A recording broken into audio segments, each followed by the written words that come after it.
புதுமுறையில் உண்டாக்கும் கைகளே உண்டாக்கும் கைகளே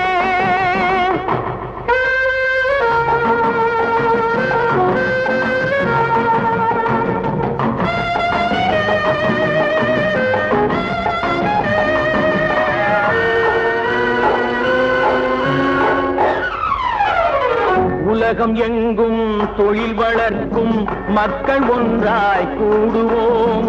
ஒன்று எங்கள் ஜாதி என்று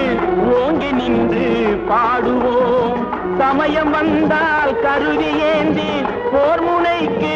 ஓடுவோம் தர்ம நீதி மக்களாட்சி வாழ்கவே